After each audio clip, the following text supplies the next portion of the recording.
Because in 1997, I was diagnosed as HIV positive. That's my case and my story. But well, now 2009, I want to know what you guys are going to tell those people to question the doctors, to ask these questions that we're all talking about here, which is quite a very luxurious position to be in. But I really don't think sex has to do with it. Clean water has to do with it. To the question that Nicole makes about common front, I think we are giving an example all over the planet of a unity, the different views.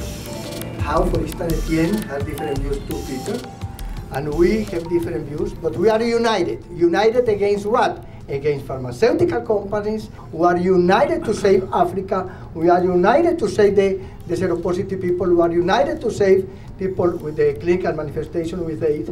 And even that we have different views, we love each other. What AIDS dissidents or AIDS rethinkers may argue about with each other is the existence of HIV in the human body.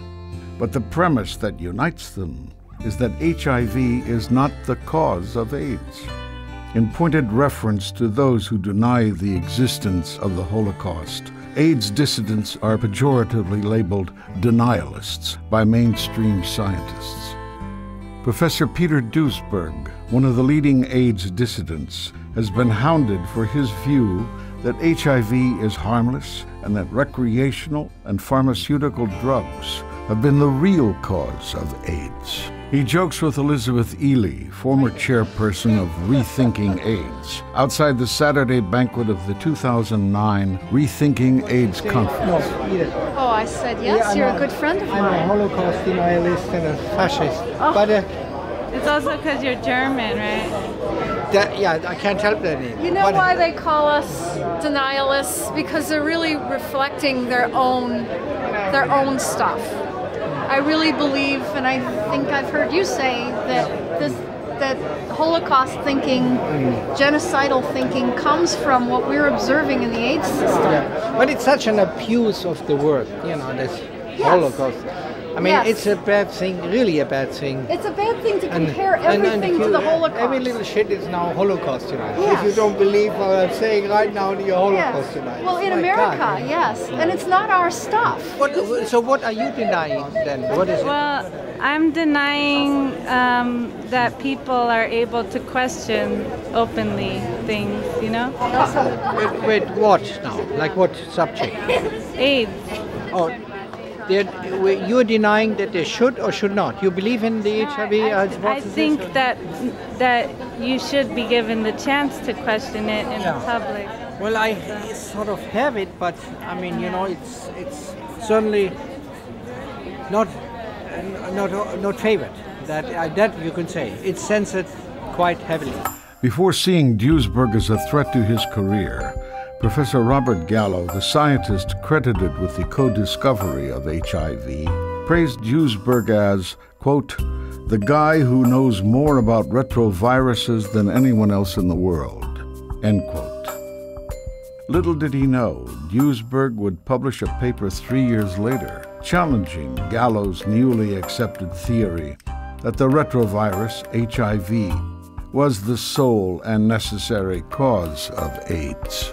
When he finally published his observations in Cancer Research in 1987, he stood alone against the tide of popular opinion and the government-funded AIDS industry. That is a scientist's best, his or her paper. For pointing out some uncomfortable truths to the scientific community, Duesberg, once Scientist of the Year 3 years running, Academician of the US National Academy of Sciences, and holder of an Outstanding Investigator's Grant from the US government, soon found himself defrocked, defunded, shunned by his peers, and even prevented from teaching postgraduate students. It was first suggested that a retrovirus, HIV, was, and I quote, the probable cause of AIDS at a US government press conference in 1984. Since then, it's been generally accepted that AIDS is an infectious disease transmitted through blood and sex. If, however, as these scientists maintain, AIDS is not an infectious, sexually transmitted disease, then AIDS research has been wrongly directed for 15 years. One of my researchers went to America and he read Peter Duesberg's paper in Proceedings of the National Academy of Sciences. He came back to me and he said, you know what? There's an incredible story here. There's a story that says that HIV doesn't cause AIDS. And there's this very famous scientist. He said, don't you think we should do that? I said, yes, I do. So I spoke to Channel 4 television. They said, yes, they wanted the program. We made that program. And it took, well, it won actually the top award. It won the Royal Television Society Award. It was called AIDS, the Unheard Voices. And it had Peter Duesberg in it and everything. And then we thought, right, we've got to go on because this has to be right, you know. So we made another program called The AIDS Catch, and then we made another and another, and little by little, all the scientific establishment just fell on our heads. They threatened us with legal cases. They went over our heads to the head of the channel. They said we were corrupt. They said we were murderous. They said we were causing deaths and that we were telling people that they could have unsafe sex. And in the end, you know, I had to stop trying anymore, and so I left to write a book. That's a totally different epidemic, the African one, and the diseases likewise are very different in the two continents. And in Africa, it's possibly malnutrition, parasitic infection, and poor sanitation. It affects, there are no risk groups. There's not homosexuals or intravenous drug users. It's just poor people. So without money, we cannot protect ourselves. So our problem here is poverty. Just poverty. Yeah. The partner that he believes infected him, they'd only had unprotected sex once. And this girl died, but she was never tested, and she was presumed to have died of AIDS. Well, the alleged co-discoverer of HIV last year admitted on video, you can see it on the internet, he admitted. We can be exposed to HIV many times without being chronically infected. Our immune system could get rid of the virus within a few weeks if you have a good immune system. If you have a good immune system, then your body can naturally get rid of HIV. Yes. If you take a poor African who's been infected and you build up their immune system, is it possible for them to also naturally get rid of it? I would think so. That's an important. It's important knowledge which is completely neglected. Later on, he had another partner who he didn't reveal his status to, and they had sex every day because they worked together for about a year. And then she took a test and she was found to be negative. When he divulged this information to his doctor, expecting an explanation, the doctor said, well, that happens because some people have a blood group O, and that makes them immune. And his response to that was, well, my blood group is O, so why do I test positive? So they essentially redefined malnutrition as AIDS in Africa because you don't need an HIV test. And so millions of people in Africa were told, you have this fatal disease. And the only cure for it is not clean water, nutritious food, all those other things that many Africans do not have. It's toxic, expensive drugs from the rich countries. Every so often, a rumor surfaces from some African country or something that somebody in the jungle somewhere has the perfect cure for AIDS. And the perfect cure for AIDS is just to keep people off those drugs. So they make up some magic herbal potion and pretend it was that worked. And maybe it does have a nutritional value. Maybe they're dealing with malnourished people who need food, and that stuff is food. I wouldn't deny that that works. In the year 2000, when George Bush was candidate to be president of the United States, and Becky came to the United States to try to do some business with the United States. And George Bush told him that they knew, that the government knew, that HIV was not the cause of AIDS, that they knew that HIV didn't even exist, but that the problem was that they couldn't say that to the public because the public was going to get crazy, or that the countries of the world were going to unite it against those lies that were spread by the government of the United States. It cannot be, in my view, no one has convinced me that HIV is what is making them sick.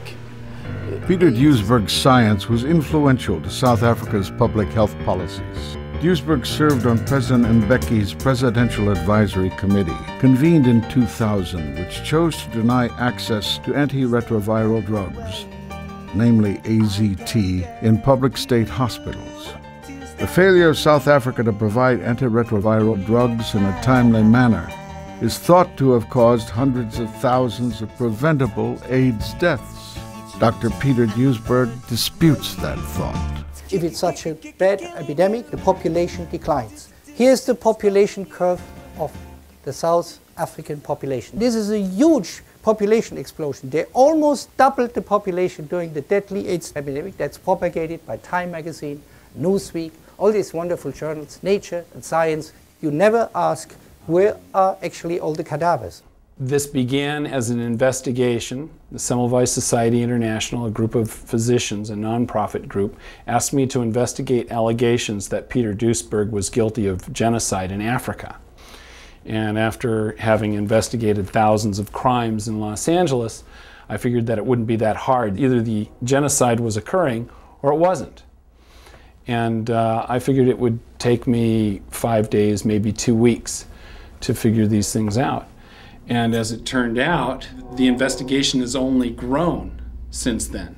Not only did I discover that Peter Duesberg is not guilty of genocide, but that the people who made the allegations against him are probably directly or indirectly involved in the mortality that is occurring on the African continent. How do you feel right now at the end of it all? I am as confident as I was when I left South Africa in 1963 that one day we will defeat apartheid. I feel AIDS, and I'm not talking about HIV, AIDS will be defeated in Africa just as much as serious infectious diseases were defeated in Europe. Max Essex, a Harvard professor, accused Peter Duesberg for the deaths of millions from AIDS in Africa. Duesberg and other scientists responded with a paper that was supposed to be published in the journal Medical Hypotheses. That the whole of sub-Saharan Africa increased from 400 million at the start of the AIDS epidemic to 800 million now. Did you hear my talk, or do you see me in the talk? At the very end, I put a paper up in which we responded to the charge from Essex in Harvard that is naming us specifically Henry Bauer. Okay, I'm the first author of that paper, and Becky and me and Rasnik, who are all on this paper, Becky not on the paper, are responsible for the deaths of 1.5 million HIV positive, or 2.5 million, 3 million, something like that, 300,000 per year deaths. That's your best thing is your paper. You give it to them, you trust them mutually, and then they take it off print and essentially out of the journal. It would be now long printed based on anonymous charges from the opposing party. That is really unprecedented. I'm in the business now ever since I came in '64. It's quite a while. I'm much more American. Unprecedented that they didn't publish. Well, that a paper that was accepted by the editor, set in type, revised and finalized, and already advertised, unfortunately, by these, they all hype everything now, even a scientific paper. I mean, it's a contract between you and the editor, and you give them your best. In the March 1995 issue of The Scientist, Peter Duesberg is quoted in explaining why the AIDS community has rejected his views and why he can't get funded for research. A whole generation of scientists, retrovirologists in the last 10 years, their names, their papers, not to mention their fortunes, solely and exclusively rest on one thing, on HIV.